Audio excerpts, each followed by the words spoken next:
Have you ever had one of those days? You start out fine, you feel rested, but then, I don't know, within an hour, this heavy mental fog just settles in. Oh, absolutely. You're not really tired, but you have zero motivation, and you realize, oh, I just spent 5 minutes scrolling on my phone, and it's like my entire battery for the day is just gone. It is the signature feeling of the 21st century, isn't it? That Yeah. that internal slump where everything feels boring, but you're also kind of desperate for the next little distraction. Exactly. You feel this deep exhaustion, but it's not because you ran a marathon. It's because your brain is completely overstimulated Yeah. and at the same time underengaged. Well, that feeling, that modern slump, is exactly what our sources are tackling today. And Yeah. they pose this pretty extraordinary question.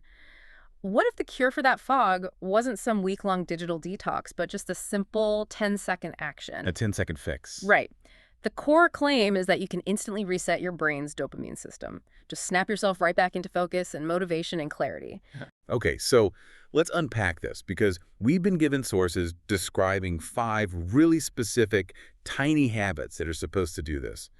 And our mission today is to break down not just what they are, but the actual mechanism that supposedly makes them work so fast. Absolutely. So we are diving into the science of how all this quick, easy stimulation drains us.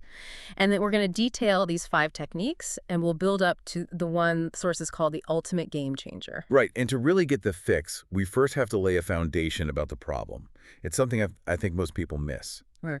You need to think of your focus, your motivation, as a kind of battery. Okay. And that battery is fueled by dopamine. But not just the chemical itself, it's about the sensitivity of your receptors to it. So every time I check my email or scroll through social media, that's draining the battery. It's actually a bit worse than just draining it. What's so fascinating here is that the constant, high-frequency stimulation, those instant rewards, Yeah. they cause your brain to build up a tolerance. A tolerance. Yeah, it's like turning up the volume dial on a stereo until you can barely even hear the music at a normal level anymore. Ah, okay. The cost of tolerance. So if my receptors are tolerant, what does that actually feel like in my day-to-day life? Precisely. That need for more and more intense stimulation just to feel normal, that is the main symptom you're probably experiencing. It's why you might feel tired after a full 8 hours of sleep. Right. It's why you keep putting off those simple tasks that just need a little bit of focus. Right. And it's why everything that isn't, fast, loud, or instantly rewarding just seems dull. That describes the problem perfectly. We're all looking for clarity, but our default state is this kind of chemically induced mental laziness. Exactly. So if this promise holds up, being able to reset that baseline in just seconds, that's genuinely powerful. It is. And here's where it gets really interesting. If you can pull off this dopamine baseline reset quickly, the sources claim the benefit is instantaneous. The fog lifts, your brain feels sharper, and suddenly doing normal stuff feels good again. You feel present. You feel present. It restores the signal strength for everything else in your life. Okay, let's jump into the tactics then. We can start with the simplest ones, the physical and sensory jolts. These are designed to kind of shock the system out of that low-energy autopilot mode. Right, using external input to override that internal sluggishness. So habit number 1, and I'll admit, this one sounded a little suspicious to me, the cold shock reset. The technique is deceptively simple. You just take your hands, place them under the coldest running water you can stand, and breathe deeply for exactly 10 seconds. Okay, and you're right, that does sound suspiciously simple. I mean, if putting my hands under a cold tap fixes my chronic exhaustion, why isn't everyone doing it? What's the mechanism there? So the sources explain that the cold activates something called the diving reflex. It's this ancient involuntary pathway in the brain. When that cold hits the nerve endings in your hands, it sends a really strong, urgent signal straight to the brainstem. It's an interrupt. Yeah. A kind of primal signal that forces your brain to pay attention. Exactly. It yanks the brain out of that passive doom-scrolling autopilot mode and shoves it into an active focus mode. Yeah. It's an instant jolt. Really useful for when you just feel that sudden, crushing mental laziness. That makes a lot of sense. Yeah. It's just too jarring for your brain to ignore. Hmm. And if we look at the second one, it's a similar idea, but it moves from touch to sight. Right. Habit number 2, the hard blink reset. This one feels a little odd to do, but the claim is pretty strong. You close your eyes, squeeze them shut like really tightly for a full 10 seconds. And then? Then you just open them wide, forcing your eyes and your brain back into alertness. The mechanism here is interesting. First, when we stare at screens, our blink rate just plummets. Our eyes get dry, and that physical strain actually creates mental fatigue. Ah. But more importantly, the brain gets stuck in what the sources call a passive stimulation cycle. We're just absorbing all this fast-moving information without actually thinking. We're just consuming. Right. And the hard blink is supposed to break that cycle. It does. For 10 seconds, you deny the brain its visual feed. And when you open your eyes again, the whole system has had a momentary reboot. The source used an analogy I liked. It's like wiping smudges off a dirty window where the window is your mind. So we've covered the physical jolts, the cold shock, and the hard blink. But you can't just, keep shocking yourself all day. Absolutely not. External shocks are great for an immediate interrupt, but they don't teach your brain how to self-regulate. So now we shift from external input to internal regulation. Okay. Techniques that use the tools you always have with you, your breath and your mind.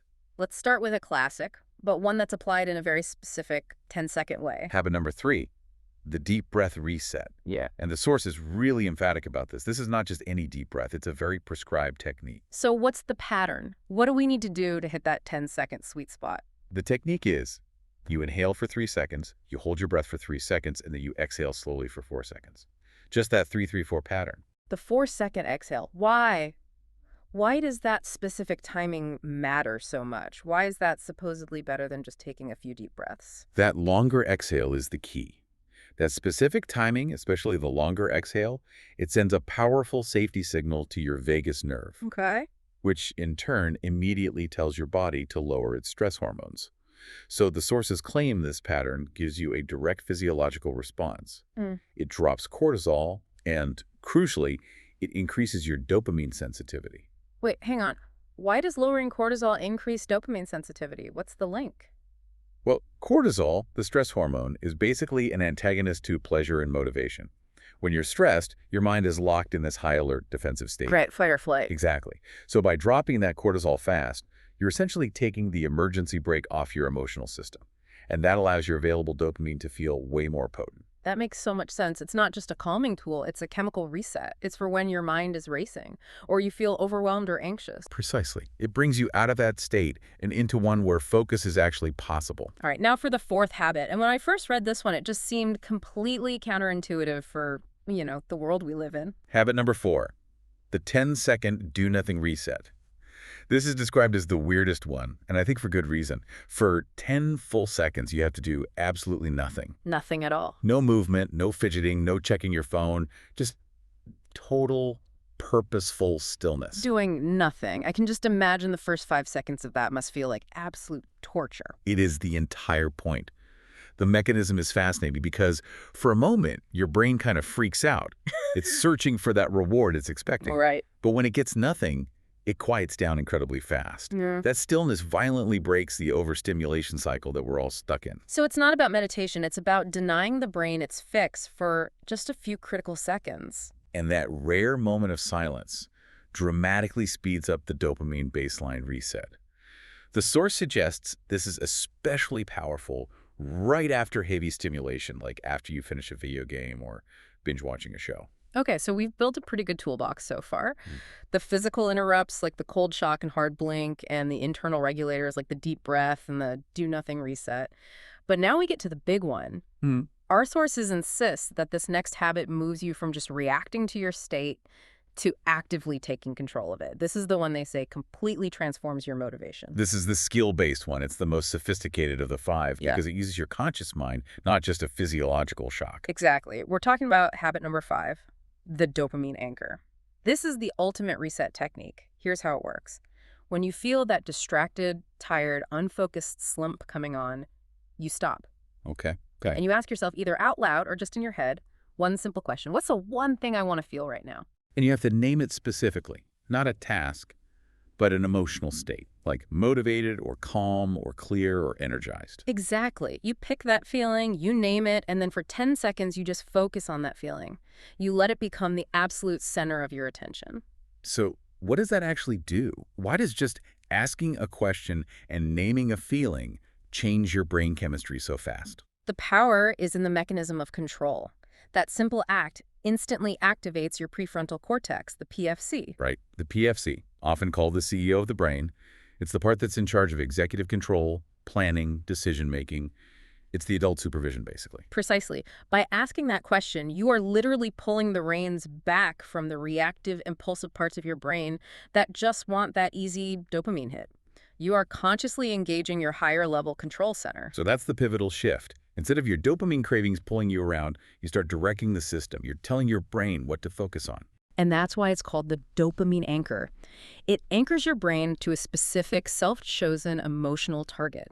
The source claims that because the PFC is now active, the rest of the brain just starts to realign in those 10 seconds. And what happens then? Your thoughts sharpen, your motivation returns, and suddenly the path forward just doesn't feel so heavy anymore. It's a direct method of seizing control of your internal state. That's a really comprehensive toolbox then. We've got 5 distinct actions, each just 10 seconds. You have the immediate physical interrupts, the cold shock and hard blink. Right. Then the internal regulation with the deep breath and that powerful do-nothing reset. And finally, the executive control method, the dopamine anchor. The core idea that comes out of all of this is actually really simple, and frankly, it's reassuring. Your brain isn't broken. Your motivation isn't gone for good. You're not lazy. No. The diagnosis here is just a dopamine system that has built up tolerance and needs a quick, precise reset. And now you have 5 specific 10-second tools to do that, wherever you are. You now have the tactical knowledge to fight back against that feeling of overstimulation without having to, dedicate weeks to a total digital detox. Absolutely. So we encourage you to try one of these the very next time your mind feels heavy or life just feels foggy. Remember, the claim is that clarity is only 10 seconds away. And here's a provocative thought we want to leave you with. The sources suggest that if you consistently practice the dopamine anchor in particular, resetting your mental state won't just be some occasional trick you do. This raises a really important question. What would your daily experience actually feel like if having conscious control over your clarity, your focus, and your energy was genuinely only 10 seconds away every single time you needed it, something for you to mull over as you start using these tools?